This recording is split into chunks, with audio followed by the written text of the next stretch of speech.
ಒಂದು ಆಂಟಗಾನಿಸ್ಟ್ ಆಗಿ ಆಯಿತು,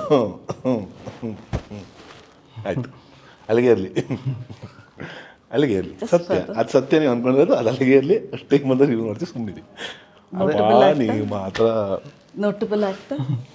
ಸಿನಿಮಾದಲ್ಲಿ ನೋಡಿ ತುಂಬ ಸಸ್ಪೆನ್ಸ್ ಕಾಯ್ಕೊಂಡಿದ್ವಿ, ಅದು ಸಿನಿಮಾದಲ್ಲಿ ನೋಡಿದ್ರೆ ಚೆನ್ನಾಗಿರುತ್ತೆ. ಅಲ್ಲ, I you going to really bring a big surprise with this notable actor? Yes ma'am, I am happy.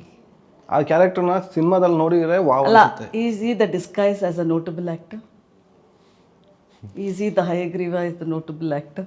Cinema ನೋಡಿದ್ರೆ ಗೊತ್ತಾಗುತ್ತೆ. ಸಿನಿಮಾ ನೋಡಿದ್ರೆ ಚೆನ್ನಾಗಿರುತ್ತೆ. But why are you not revealing when we madam ಏನಾಗುತ್ತೆ, ಸಿನಿಮಾ ತುಂಬ ಥರ ನೋಡ್ತೀವಿ. ಅಂದರೆ ಒಂದು ಸಿನಿಮಾನ ಬರೀ ಸಸ್ಪೆನ್ಸ್ಗೋಸ್ಕರ ನೋಡ್ತೀವಿ, ಒಂದೊಂದು ಸಿನಿಮಾನ ಯಾರು ಮಾಡಿರ್ಬೋದು ಅಂತ ನೋಡ್ತೀವಿ, ಒಂದೊಂದು ಸಿನಿಮಾನ ಯಾರು ಮಾಡಿರ್ಬೋದು, ಯಾರು ಇರ್ಬೋದು ಅಂತ ನೋಡ್ತೀವಿ.